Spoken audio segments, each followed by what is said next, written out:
Hi food lovers, மீண்டும் உங்கள் அத்தனை பேரையும் லக்ஷ் போஜனாவிலே சந்திப்பதிலே மகிழ்ச்சி. இன்னைக்கு என்னன்னு கேட்டிங்கன்னா, ஒரு ரசம், கல்யாணங்களில் செய்யக்கூடிய ஒரு ரசம் ஃபென்டாஸ்டிக்காக இருக்கும். ஒரு ஸ்பெஷல் பொடி அரைச்சி பண்ணக்கூடிய ரசம். வாங்க எப்படி செய்யலான்னு பார்க்கலாம்.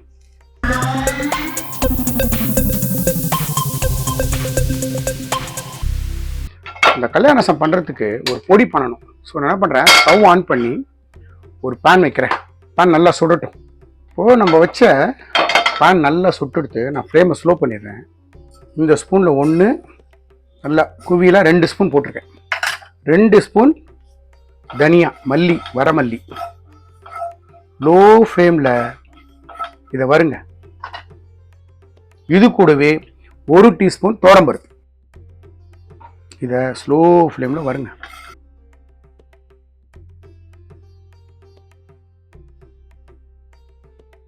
இது வறுபட்டு இருக்கும்போது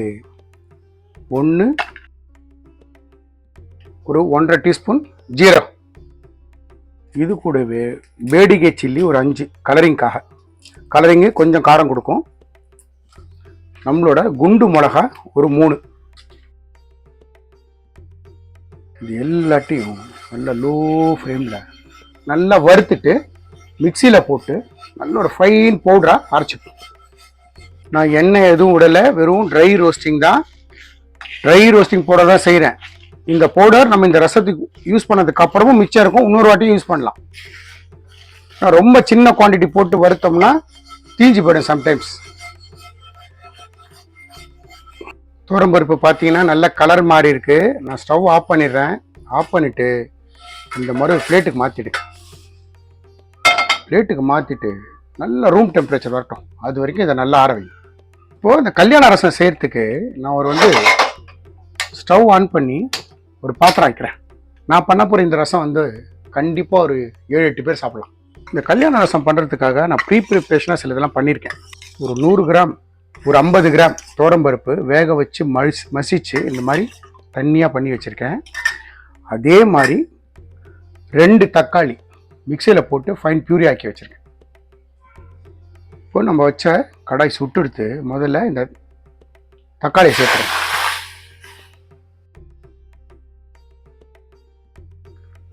நான் புளி திக்காக கரைச்சி வச்சுருக்கேன். இந்த கரண்டியில் 1, 2, மேபி ஒரு 25 கிராம்ஸ்.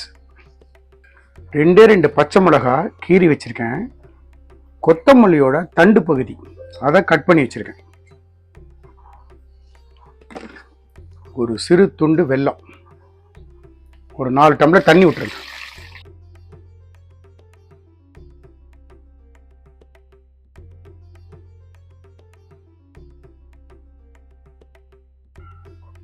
கொஞ்சமாக மஞ்சத்தூள் நல்லா கலரி விட்டுட்டு ஒரு மூடி போட்டு நல்லா தளன்னு கொதிக்கணும். இந்த டொமேட்டோ, புளி 2தோட பச்சை வாசனை போகணும். பச்சை வாசனை போகிற வரைக்கும் நல்லா குக் பண்ணு. இப்போது நம்ம இந்த ரசத்துக்கு அரைச்சோம்ல, அதெல்லாம் நான் மிக்சியில் சேர்த்துறேன். ரூம் டெம்பரேச்சர் வந்துடுத்து. நான் ஸ்ட்ரெயிட்டாக மிக்சிக்கு சேர்த்துக்கிறேன். இதுலேயே ஒரு டீஸ்பூன் பெருங்காயத்தூள். இதை நல்ல ஒரு ஃபைன் பவுடர் அரைச்சிடலாம். இப்போது ரசத்துக்கு அரைச்சதை நான் இந்த மாதிரி திரிச்சுட்டேன். ஃபைன் பவுடரா எப்படியே மிக்சிலே இருக்கட்டும். நம்ம இதுக்கு தேவையானது யூஸ் பண்ணிட்டு மிச்சம் இருந்ததுன்னா நல்ல ஒரு 8 பாக்ஸில் போட்டு வச்சிங்கன்னா அடுத்த வாட்டி ரசம் செய்யும்போது நீங்கள் யூஸ் பண்ணிக்கலாம். பார்த்தீங்களா, நல்லா கொதிக்குது. இன்னும் கூட கொதிக்கட்டும். இன்னும் கூட கொதிச்சு கொஞ்சம் இந்த தண்ணி சுண்டட்டும். இப்போ நம்மளோட ரசம் நல்லா தளன்னு கொதிச்சு பார்த்தீங்கன்னா தெரியும். நான் இந்த லெவலில் விட்டுருந்தேன். இப்போ நல்லா கொதிச்சு ரசம் சுண்டி இருக்கு. இந்த ஸ்டேஜில் ரசத்துக்கு தேவையான உப்பு, கல்லுப்பு நான் இப்போ 1 ஸ்பூன் போடுறேன். அது கூடவே நம்ம இந்த கரைச்சி வச்சிருக்கோம்ல பருப்பு தண்ணி சேர்த்துறேன். பருப்பு தண்ணியை சேர்த்துட்டு உங்களோட ரசத்துக்கான கன்சிஸ்டன்சி என்னன்னு பாருங்க. நான் என்ன பண்றேன், இன்னொரு 1 டம்ளர் தண்ணி சேர்க்கிறேன். நம்ம பருப்பு வச்ச பாத்திரத்தை அலம்பி இன்னொரு ஒரு டம்ளர் தண்ணி நான் சேர்த்துருக்கேன். இந்த ஸ்டேஜில் இந்த கன்சிஸ்டன்சி பார்த்துக்கங்க. இந்த கன்சிஸ்டன்சி பார்த்துக்கங்க நான் சொல்கிறதுக்கான காரணம், பொடி போட்டதுக்கு அப்புறம் திக்னிங் ஆகும். இது கல்யாண ரசம்னு சொன்னதுனால துவரம்பருப்பு போட்டிருக்கு. கல்யாணங்களில் திடீர்னு ஒரு 30 பேர் கூட வந்துட்டா ரசம் தேவைன்னா இந்த ரசம் திக்காக இருக்கிறதுனால ஒரே ஒரு கிளாஸ் வெந்நீர் கொதிக்க வச்சு போட்டால் அந்த 30 பேரை மேனேஜ் பண்ணிவிடுவான். 2 கிளாஸ் வெந்நீர் கொதிக்க வச்சு விட்டா போகிறோம். அதனால தான் அந்த துவரம்பருப்பு சேர்க்கறதுக்கான காரணம். ஏன்னா நம்ம வேக வச்சு துவரம்பருப்பு சேர்க்கும்போது சேர்க்கணும்னு அவசியம் கிடையாது. பட் கல்யாண ரசம்ன்றதுனால எமர்ஜென்சிக்கு அட்ஜஸ்ட் பண்ணுறதுக்கு அந்த பொடி கையில் இருக்கிறதுனால 2 கிளாஸ் இருக்கிற ஏற்கனவே இருக்கிற ரசத்தில் 2 வெந்நீர் விட்டுட்டு இன்னும் 2 ஸ்பூன் இந்த பொடியை போட்டான்னா ரசம் தயாரான வாழ்க்கை. ஸோ உங்கள் வீட்லேயும் சொல்லாமல் கொல்லாமல் யாரும் விருந்தாளி வந்துட்டான்னா ஒரு ஸ்பூன் ஏற்கனவே இருக்கிற ரசத்தில் 1 ஸ்பூன் இந்த பொடியை போட்டு 1 கிளாஸ் வெந்நீரை விட்டுட்டு ஒரு கொதி விட்டு உப்பை போட்டு இறக்கிட்டிங்கன்னா ரசம் தயார். இப்போ மறுபடியும் மூடி போட்டு நல்லது தளன்னு ஒரு கொதி வரட்டும்.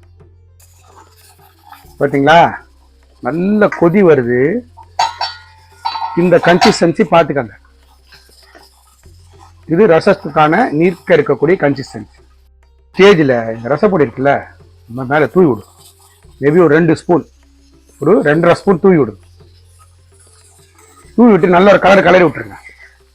கொதிச்சுட்டு இருக்கும்போது கொஞ்சமாக கொத்தமல்லி. இது போட்டு அவ்வளோ கொதிக்கணும்னு அவசியம் இல்லை, ஏன்னா நம்ம வறுத்து தான் சேர்த்துருக்கோம். ஜஸ்ட் ஒரு 2 to 3 மினிட்ஸ் நல்ல ஒரு கொதி வரட்டும். மறுபடியும் கலர் பார்த்தீங்களா, கல்யாணங்களை ஊற்றுற மாதிரியே இல்லையா, பார்க்குற மாதிரி இல்லை. அந்த ரசம் எப்படி இருக்கு பாருங்க, ஒரு அருமையான கல்யாண ரசம். இப்போ இதுக்கு ஒரு தாளிப்பு.